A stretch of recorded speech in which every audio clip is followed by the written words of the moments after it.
Hello student, तो कैसे हो आप सब। तो चलिए बिना गड़बड़ी हड़बड़ी के साथ स्टार्ट करते हैं आज जनरल साइंस में।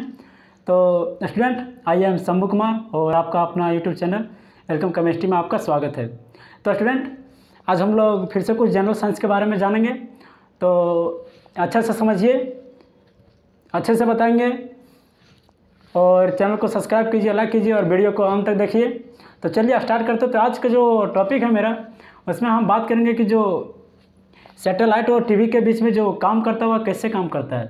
तो स्टूडेंट, जब हम यदि जानेंगे कि सैटेलाइट क्या होता है, फिर आप एक पृथ्वी को से किसी सैटेलाइट के द्वारा कैसे घेरा जाता है, फिर एक पृथ्वी को सैटेलाइट के द्वारा घेरने में कितना सैटेलाइट का ज़रूरत होता है एक पृथ्वी को घेरने में। तो चलिए आज हम वही सब के बारे में बात करेंगे। तो चलिए पहले टॉपिक लिख लेते हैं। तो जो टॉपिक होगा वह अगर टेलीविज़न कैसे काम करता है। तो चलिए टॉपिक लिख लेते हैं।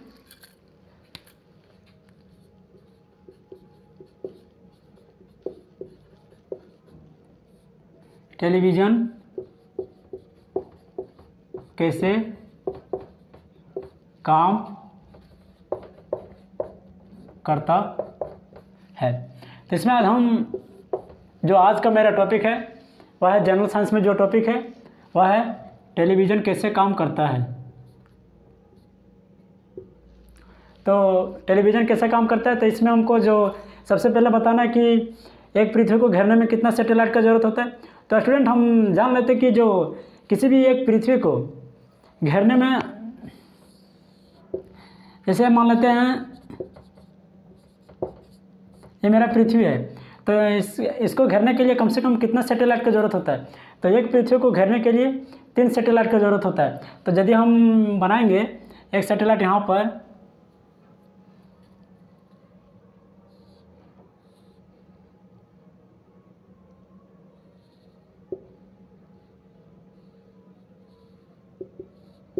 जो ये सैटेलाइट घेरेगा वो लगभग पृथ्वी को गलत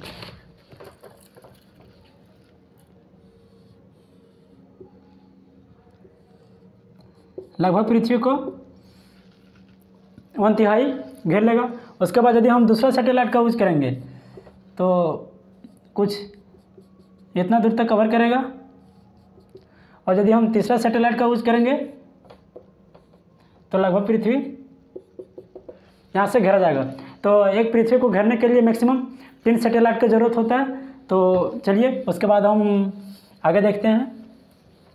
तो इसमें हमको बात करना है कि टेलीविज़न कैसे काम करता है। जब हम टेलीविज़न देखते हैं या फिर रेडियो में सुनते हैं, जो कोई जैसे फंक्शन हुआ तो उसका जो न्यूज़ आता है तुरंत, फ़िलहाल के लिए तुरंत कुछ सेकंड में, तो वह तुरंत हमारे तक कैसे पहुंचता है, फिर टेलीविज़न तक कैसे पहुंचता है। तो उसमें हम चलिए जानते हैं। तो हम पहले एक पृथ्वी को बनाते हैं। ये मेरा है पृथ्वी और यहाँ पर है सैटेलाइट। यहाँ पर जो पृथ्वी पर कितना सैटेलाइट रहता है, कम से कम 3 सैटेलाइट। तो यहाँ पर हम सैटेलाइट को दर्शाएंगे। तो जो ये मेरा है पृथ्वी, और हम लोग समझ लेते कि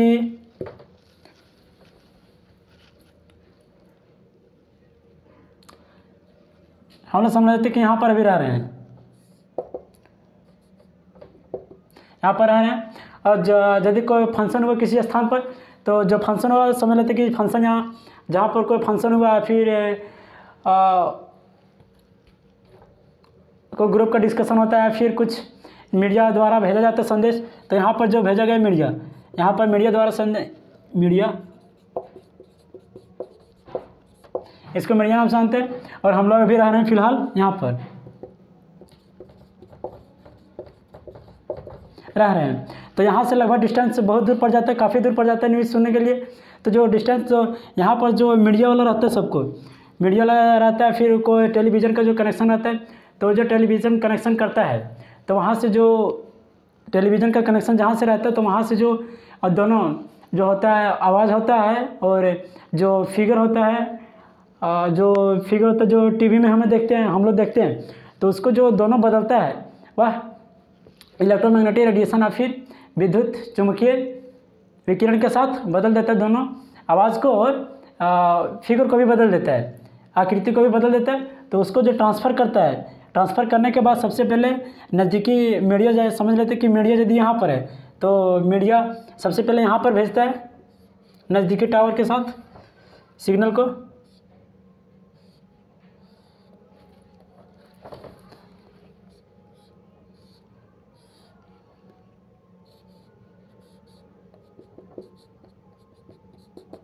मीडिया द्वारा यहाँ पे नज़दीकी टावर के पास सिग्नल भेजा जाता है और यहाँ से जो सिग्नल भेजता है तो यहाँ सबसे पहले सैटेलाइट के साथ सिग्नल भेजता है।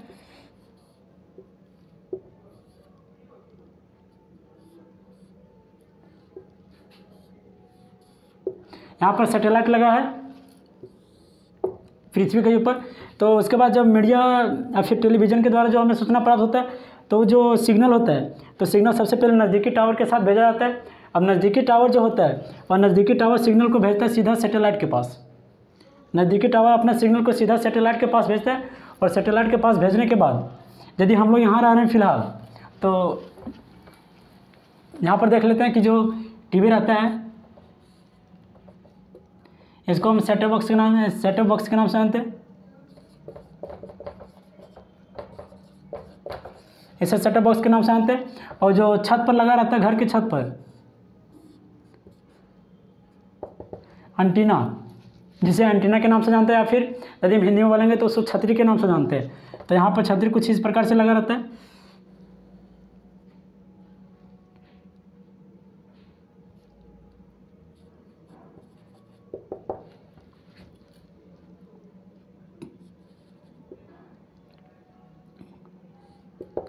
यहाँ पर जो हम लगाए उसको छतरी को लगाएं तो उसके बाद में जो सिग्नल होता है, सिग्नल सबसे पहले टावर के द्वारा भेजा जाता है सैटेलाइट के साथ। अब सैटेलाइट डायरेक्ट भेजता है फिर नज़दीकी टावर के साथ। तो एक नज़दीकी टावर यहाँ बना देते हैं।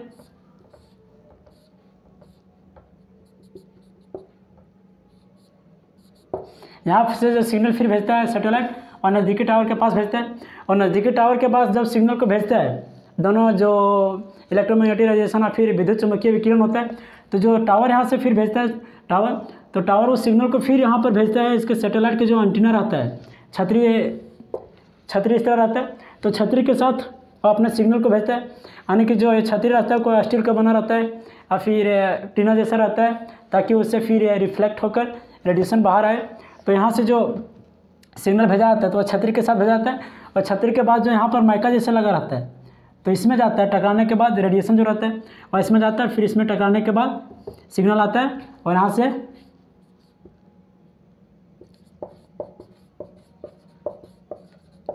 टेलीविज़न चलता है। तो जो टेलीविज़न चलने का जो मुख्य कारण होता है वह इतना ही 3 प्रोसेस के साथ गुजरना पड़ता है। सबसे पहले जो जहाँ से टेलीविज़न का संचालन होता है वहाँ से नज़दीकी टावर के पास भेजा जाता है और नज़दीकी टावर के पास भेजने के बाद जो प्रोसेस होता है और फिर नज़दीकी टावर के साथ भेजने के बाद सैटेलाइट के साथ भेजा जाता है और सैटेलाइट फिर ऑब्जर्व करता है इसको, वहाँ से भेजता है फिर उसके नज़दीकी टावर के पास और नज़दीकी टावर फिर भेजता है एंटीना में जो छतरी लगा रहता है, उसमें फिर रेडिएशन टकराता है। टकराने के बाद फिर इसके और यहाँ पर इसके अंदर जाता है और यहाँ से जब जाता है तो फिर सेटअप बॉक्स में यहाँ पर आता है, उसके बाद में हमें देखने को मिलता है। तो जो आज का इन्फॉर्मेशन था बस आज को मैं ही समाप्त करते हैं। तो जो टेलीविज़न का काम करने का तरीका है वह कुछ इसी प्रकार से है।